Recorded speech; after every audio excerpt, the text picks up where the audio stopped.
Kata Sayyidina Ali, ada kalanya suatu dosa lebih baik dari suatu kebajikan, satu amal baik. Sahabatnya tanya, bagaimana itu kok dosa lebih baik daripada kebajikan? Ya, dosa yang membuat kamu tobat merasa rendah hina di hadapan Allah jauh lebih baik daripada suatu kebajikan yang membuat kamu bangga, sombong, merendahkan orang lain.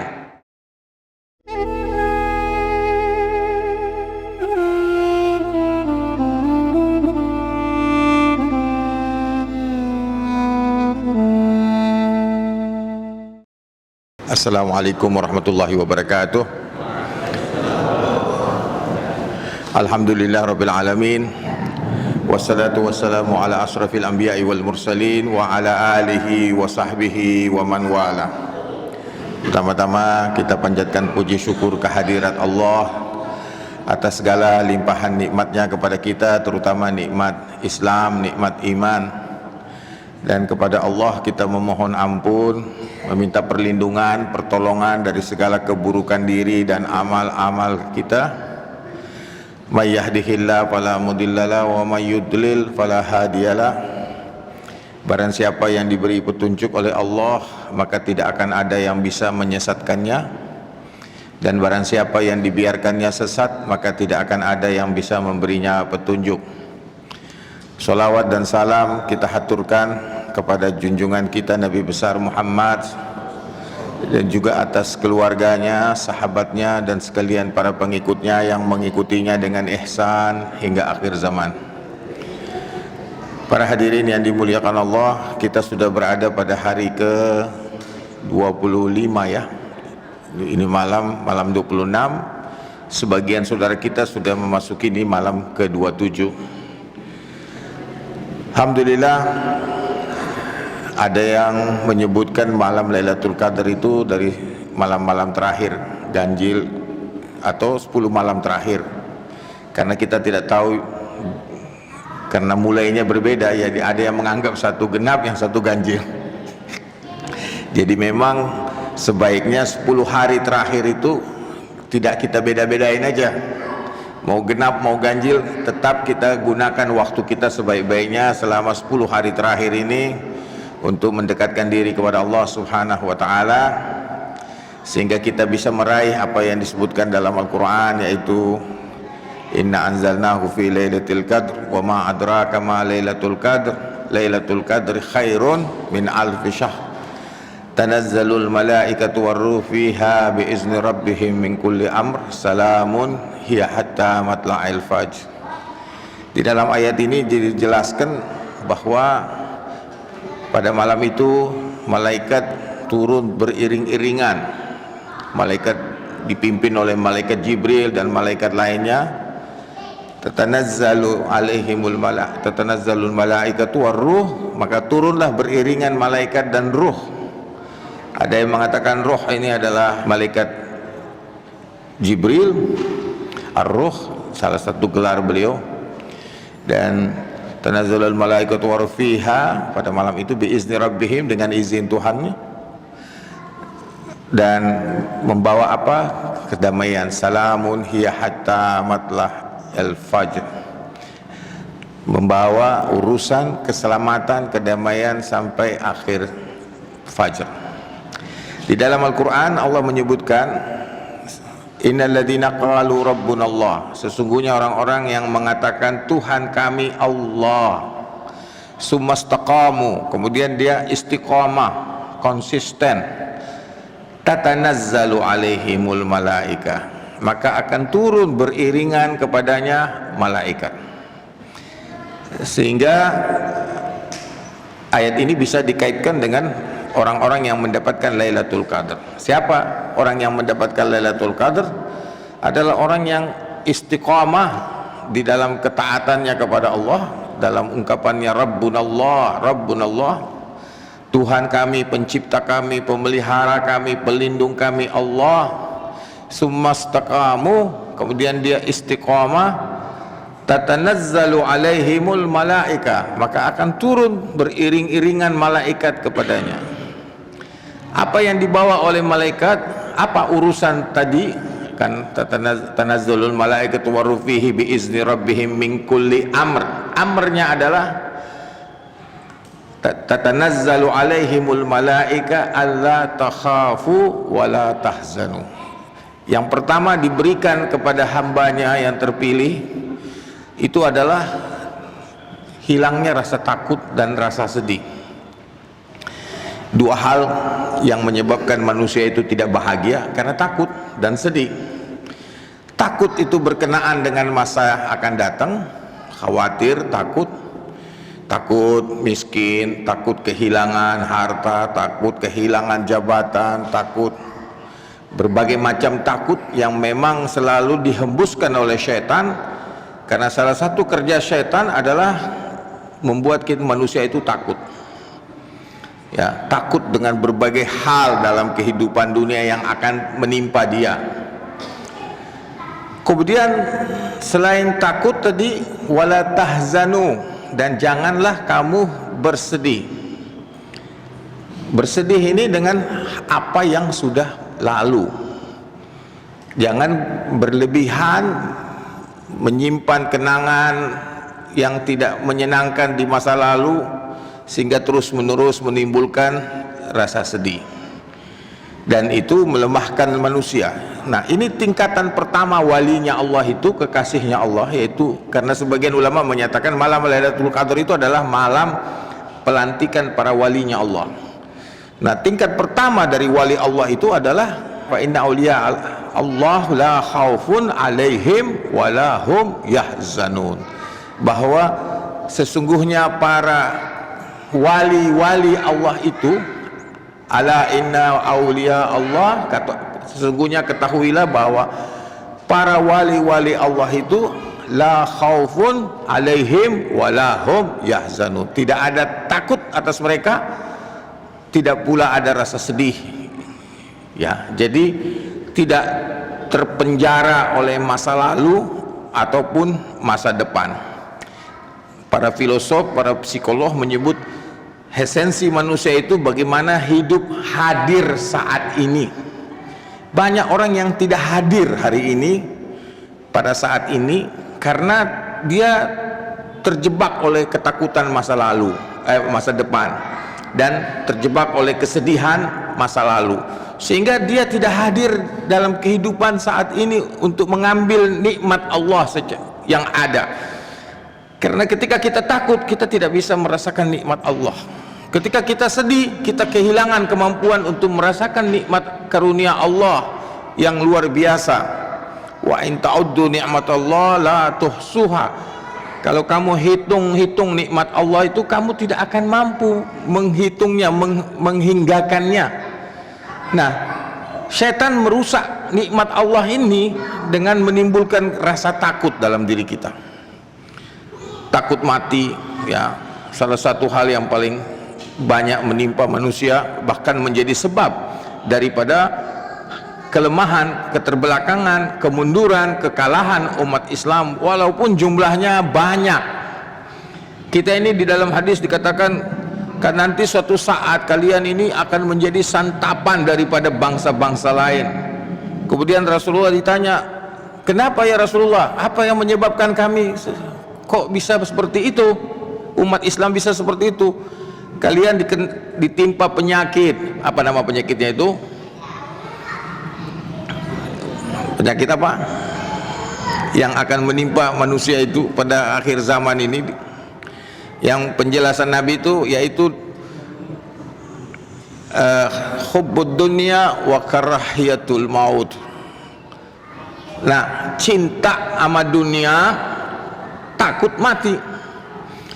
Nah, kalau kita kembali kepada esensi agama, sebenarnya kan Islam itu artinya asyaddu hubban lillah. Iman itu artinya sangat cinta kepada Allah.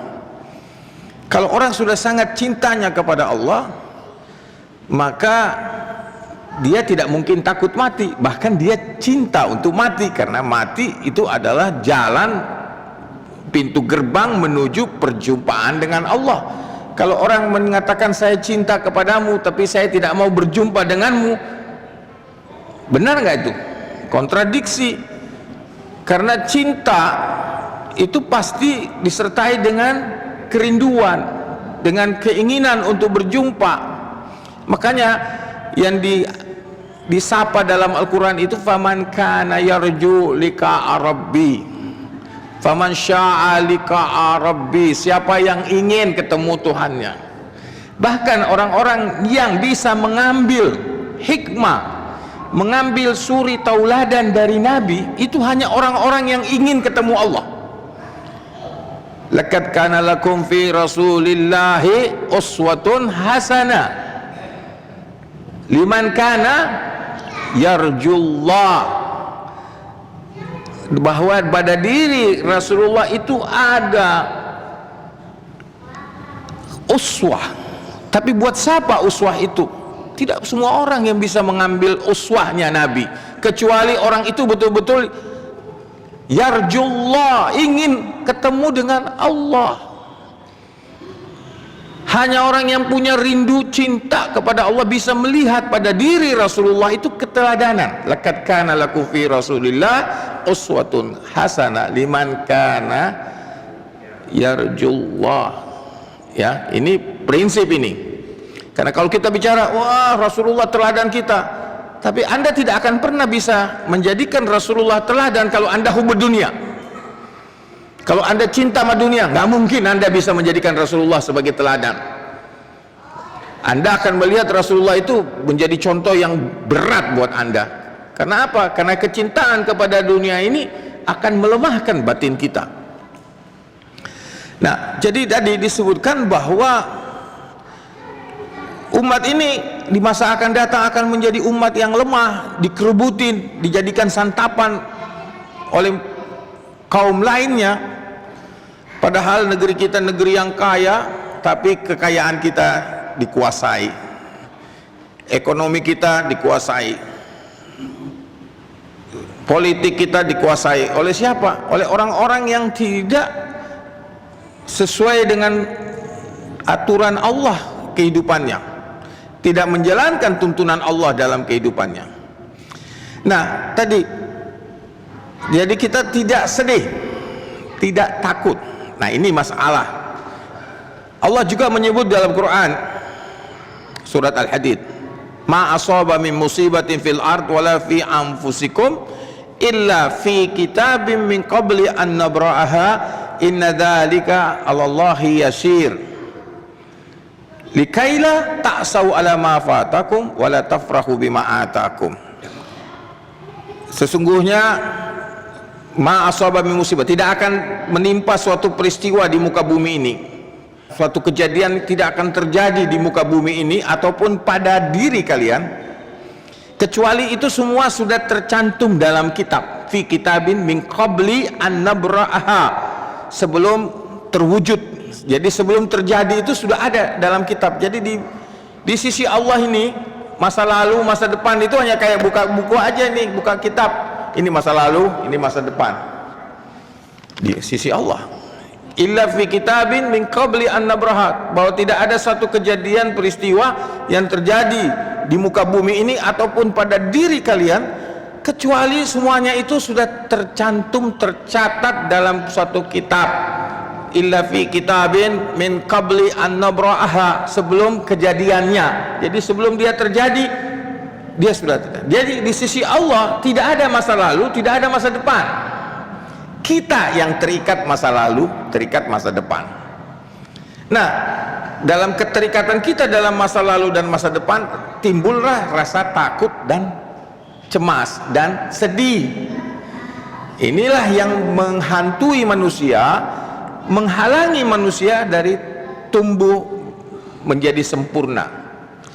Untuk apa kami beritahukan hal ini kepada kalian, kata Al-Quran, likaila ta'sau ala ma fatakum, supaya kamu ini jangan bersedih dengan apa yang luput, yang kamu gagal meraihnya, atau apa yang kamu itu lolos dari tanganmu, tidak berhasil kamu capai.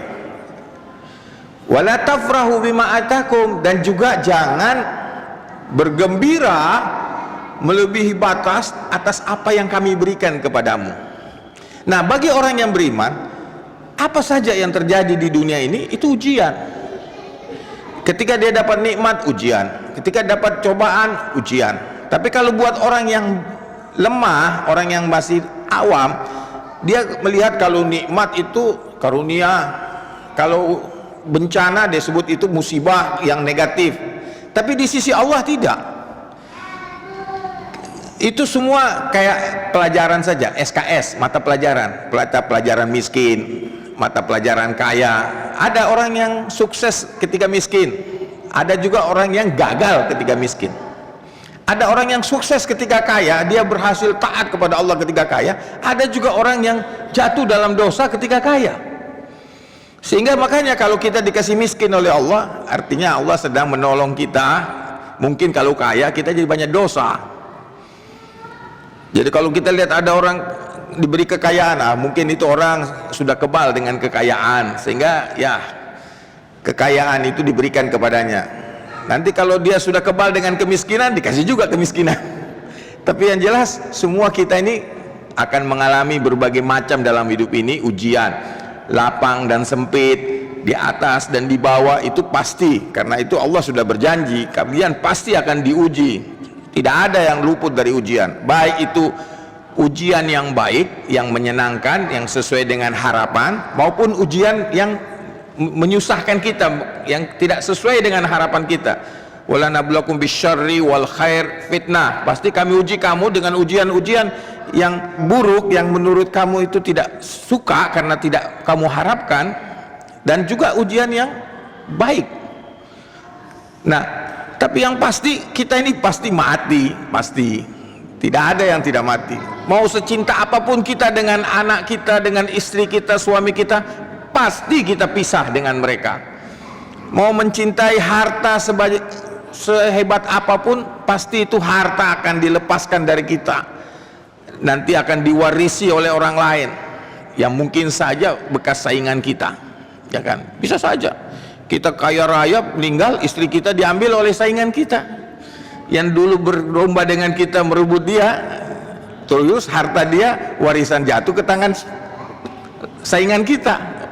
Itu terjadi dalam hidup manusia, tidak ada yang tahu ya. Nah, kita harus sadar bahwa ini semua ujian, sebagaimana Nabi Sulaiman menyatakan ketika dia diberi nikmat Allah yang luar biasa yang tidak pernah diberikan kepada orang sebelum dan sesudahnya dalam hal kekayaan, harta maupun kekuasaan. Beliau mengatakan, hada min fadli rabbi liyabluwani aashkuru am akfur. Ini semua adalah karunia Tuhanku untuk menguji saya, apakah saya syukur atau kufur. Nah, di sisi lain kita juga diuji dengan dosa, tergelincir, apakah taubat atau putus asa. Kita bisa saja ketika jatuh dalam dosa kita putus asa, kemudian kita kehilangan harapan, ataukah kita menjadikan ketergelinciran itu sebagai sarana untuk bangkit, untuk memperbaiki diri kita. Tetapi kalau orang yang beriman itu selalu melihat dirinya itu serba kurang dalam ketaatan, apalagi kalau dosa. Kata Nabi, orang beriman itu kalau melihat dosa itu seperti melihat bukit yang akan menimpa dia, jatuh menimpa dia. Dia berada di atas bukit yang akan sewaktu-waktu jatuh menimpa dia. Tapi kalau orang munafik, kalau lihat dosa, itu dia menganggapnya seperti lalat yang hinggap di hidungnya, dianggap kecil, nggak ada apa-apanya, dianggap remeh. Makanya kita harus hati-hati di dalam masalah seperti ini, karena banyak orang yang jatuh padahal dia taat. Jatuhnya kenapa? Ketaatan dia itu menimbulkan kebanggaan, kesombongan. Akhirnya dia seperti iblis. Kata Sayyidina Ali, ada kalanya suatu dosa lebih baik dari suatu kebajikan, suatu amal baik. Sahabatnya tanya, bagaimana itu kok dosa lebih baik daripada kebajikan? Ya, dosa yang membuat kamu tobat, merasa rendah hina di hadapan Allah, jauh lebih baik daripada suatu kebajikan yang membuat kamu bangga, sombong, merendahkan orang lain. Ya, jadi ada kalanya yang namanya dosa itu bisa lebih baik dari kebajikan. Kita tidak tahu. Nah, kita harus waspada tadi. Jadi pertama tadi yang disebut derajat pertama wali itu la khaufun alaihim walahum yahzanun. Ala inna awliya Allah la khaufun alaihim walahum yahzanun. Ini derajat pertama wali yang dilantik pada malam Lailatul Qadar. Nah, ada wali level 2 yang lebih tinggi. Nah, di dalam kajian para arif, para sufi itu wali itu dibagi-bagi tingkatannya. Wali abdal, wali ada sultanul aulia, sebagaimana yang biasa orang sebut Syekh Abdul Qadir Jailani, itu adalah salah satu sultanul aulia. Kalau di masa kita ini ada juga. Kalau dulu Gus Dur itu selalu bilang kalau abad kita ini ada 2 wali besar, yaitu Sayyid Alwi Al-Jazairi di Aljazair dan Sayyid Ruhullah Khomeini. Itu kata para kiai di kalangan NU yang kasyaf. Wallahu alam. Tapi kalau menurut kelompok yang anti Syiah, ya itu kelompok pasti lain lagi pendapatnya. Ya pasti. Tapi Gus Dur sendiri saya dampingi ketika berhadapan dengan makamnya Imam Khomeini. Beliau duduk sekitar 3 jam baca 1000 Al-Fatihah. Saya aja nggak kuat, pegal saya duduk dampingin Gus Dur itu baca Al-Fatihah di makamnya almarhum. Ya. Nah, wali ini tingkatannya jadi tingkatan pertama tadi la khaufun alaihim walahum yahzanun. Nah, tingkatan berikutnya ayat lanjutannya wa absiru bil jannatil lati kuntum tu'adun. Diberi kabar gembira terhadap dengan surga yang dijanjikan kepadanya. Jadi pada tingkatan ini orang itu diperlihatkan kepadanya, ini nanti tempatmu di surga. Kasih lihat. Dibawa ya tanda kutip kayak Mi'raj, bisa melihat tempatnya di surga nanti. Wa absiru bil jannatil lati kuntum tu'adun. Ini level berikutnya, ya, diberi penglihatan. Wa absiru bil jannatil lati kuntum tu'adun. Kemudian pada level berikutnya para malaikat ini berkata kepadanya, nahnu awliya'ukum fil hayatid dunya wa fil akhirah. Kami pendamping kamu, penolong kamu baik dalam dunia ini maupun di akhirat kelak. Ya. Ini lebih tinggi lagi, dia melihat tuh malaikat dampingin dia. Ya. Kata Nabi, kalau seandainya hati kita ini bersih ya dari dosa, kita bisa melihat malaikat itu naik turun ke langit setiap saat, seperti mana Nabi melihatnya mereka. Ini kalau hati kita bersih, ya suci hati kita ini dari dosa, kita diberi kemampuan melihat itu. Nah, bukan hanya tadi udah jelas, tatanazzalu alaihimul malaikat, turun beriringan malaikat kepadanya, alla takhafu wa la tahzanu wa abshiru bil jannati allati kuntum tu'adun nahnu awliya'ukum fil hayatid dunya wa fil akhirah. Kami pelindung kalian di dunia ini maupun di akhirat kelak. Pelindung di dunia maupun di akhirat. Jadi la khaufun alaihim, dapat perlindungan dari Allah Subhanahu wa taala. Tingkatan yang lebih tinggi lagi dari para wali ini, walakum fiha ma tastahi anfusukum. Walakum fiha ma tastahi anfusukum. Bagimu di dunia ini, di akhirat kelak apalagi, apa saja yang diinginkan oleh nafsmu, oleh dirimu, oleh jiwamu. Nafs, anfusikum. Walakum fiha ma tastahi anfusukum. Bagimu di dunia ini, di akhirat juga, apa saja yang kau minta, Allah kasihkan. Ini tingkatan yang sudah menjelang paling tinggi. Tingkatan yang paling tinggi lagi di atasnya ini semua apa? Walakum fiha ma taddaun nuzulan min ghafurir rahim. Bagimu di dunia, di akhirat, apa saja yang kau minta. Kalau yang tadi apa yang kamu inginkan, beda nggak antara menginginkan dan meminta? Kalau ini kan diinginkan oleh diri. Apa yang diinginkan, apa yang ada di hati kita, saya mau makan, mau makan sop saudara dari Makassar. Datang tuh sop saudara, yang datang nganter sop saudara. Ada terbersih keinginan tuh, datang tuh. Buka puasa ada yang datang bawa sop saudara, ya kan? Atau kita lagi mau naik bus, nomor 10. Pas kita keluar di tempat halte, bus 10 itu sudah nungguin kita. Nah itu, walakum fiha ma tastahi anfusukum walakum fiha ma tad'un, itu lebih tinggi. Artinya kalau ada orang datang ke kita, ya Ustadz, ya Habib Ali, doain saya, Allah kabulkan. Walakum fiha ma tad'un, Allah berikan apa saja yang kamu minta, bukan hanya sekedar yang kamu inginkan, tapi kamu minta. Jadi ketika ada orang datang kepada wali ini, tolong saya mau ini, saya ini, dia angkat tangan, walakum fiha ma tad'un. Tapi walaupun sudah di level itu, saya kayak siapa tokoh terkenal dalam sejarah yang levelnya itu sudah tinggi seperti ini dan jatuh, siapa itu?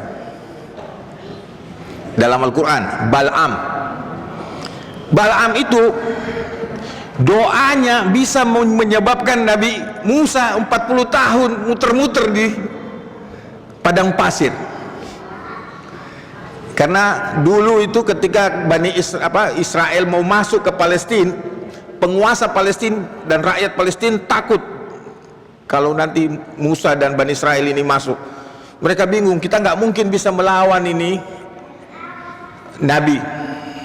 Ya, cari siapa yang dia cari? Dia cari ulama wali yang ada pada masa itu. Nah, wali yang paling terkenal di mereka itu namanya Bal'am. Ini mencapai level termasuk yang paling tinggi, sehingga apa yang dia angkat tangannya dia minta itu jadi. Bal'am bilang, nggak mungkin lah, saya nggak mungkin melawan Nabi. Coba dikasih harta, dikasih apa, nggak mempan. Akhirnya para pembisik ini masuk ke rumah, ketemu istrinya. Nah, istrinya yang digoda. Habis istrinya tergoda, dia yang ngerecokin suaminya. Udah apa susahnya, angkat tangan aja doa. Dia nggak minta kamu ngelawan Nabi Musanya, minta supaya mereka nggak masuk aja dulu sekarang ini. Angkat tangan 40 tahun Nabi Musa. Dan pengikutnya Bani Israel itu terombang-ambing di. Nah, Allah kemudian mengatakan ini orang sudah kami angkat kedudukannya tinggi seperti itu, tapi karena dia cenderung kepada yang hina, yang rendah dari dunia ini, kami hinakan dia sehina-hinanya. Jadi setinggi apapun wali kita, kemungkinan jatuh itu selalu ada. Yang terpelihara dari keterjatuhan itu hanya para nabi. Ya, para nabi. Kalau kita harus hati-hati. Bahkan semakin tinggi tempat kita, semakin jauh tempat jatuh kita kalau kita tergelincir. Makanya tidak ada yang boleh merasa aman dari kemungkinan jatuh, tergelincir dalam dosa, kecuali orang kafir.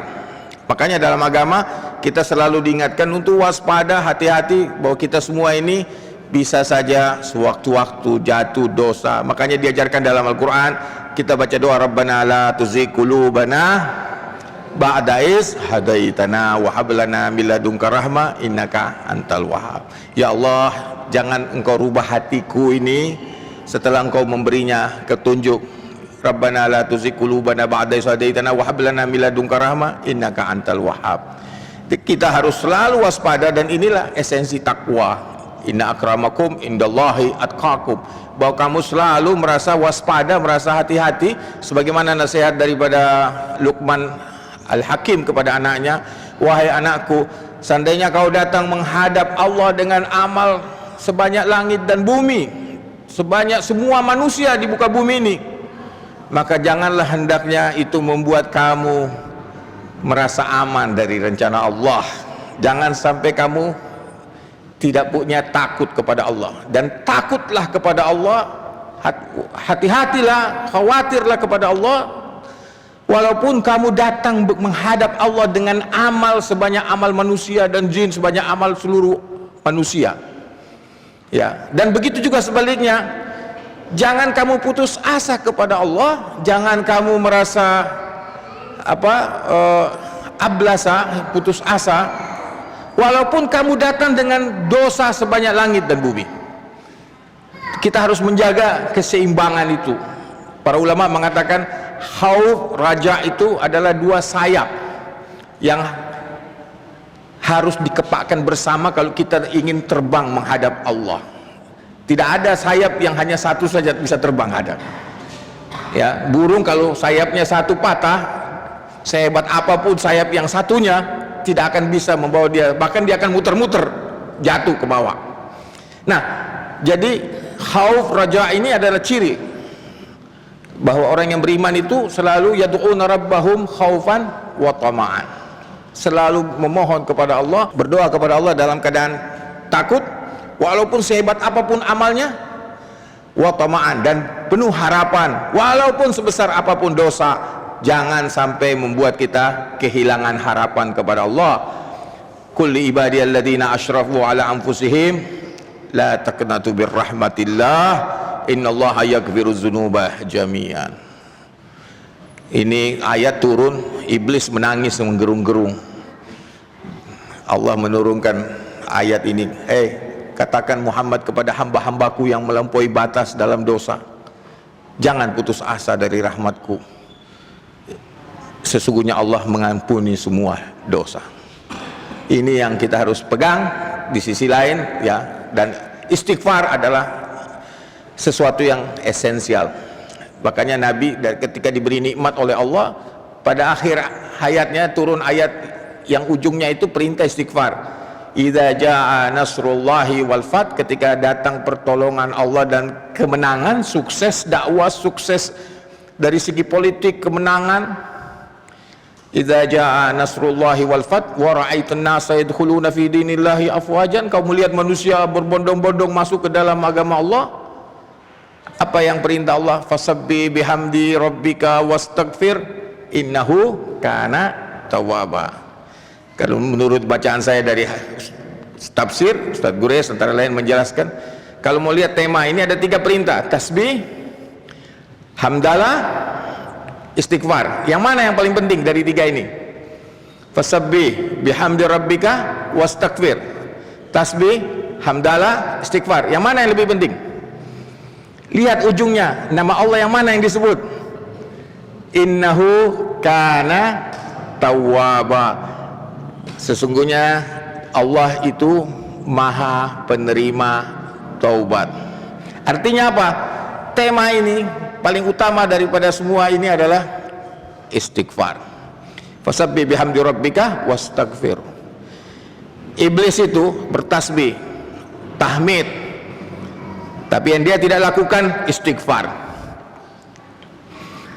Itu iblis melakukan tahmid, tasbih, tapi tidak mau baca astagfirullah karena merasa diri benar, merasa diri tidak salah. Bacaan lainnya yang iblis tidak mau baca, salawat kepada Nabi, Allahumma salli ala Muhammad wa ali Muhammad. Jadi kalau ada orang yang susah atau jarang baca istighfar sama salawat, itu dipertanyakan. Itu 2 bacaan yang harus kita sering baca. Kalau orang-orang di kalangan pengikut tarekah, istighfar, salawat itu bacaan wajib, minimal 200, 100 pagi, 100 sore. Istighfar, salawat, la ilaha illallah itu pagi habis subuh 100, 100, 100. Istighfar 100, salawat 100, la ilaha illallah 100. Kemudian habis asar sampai maghrib semampu kita juga 100, 100 minimal. Demikianlah, barakallah li wa lakum fil Qur'anil azim. Insyaallah semoga Allah memberkati kita di dalam Quran, dan juga semoga Allah memudahkan kita di bulan suci Ramadan ini dan menerima kita, menerima amal ibadah kita, mengampuni kita, merahmati kita. Allahumma rabbana nas'aluka ridhaka wal jannah wa na'udzubika min syakhatika wan nar. Allahumma innaka afuwun tuhibbul afwa fa'fu anna ya karim. Bi barakatil hadi Muhammad sallallahu alaihi wa alihi wasallam. Wassalamualaikum warahmatullahi wabarakatuh.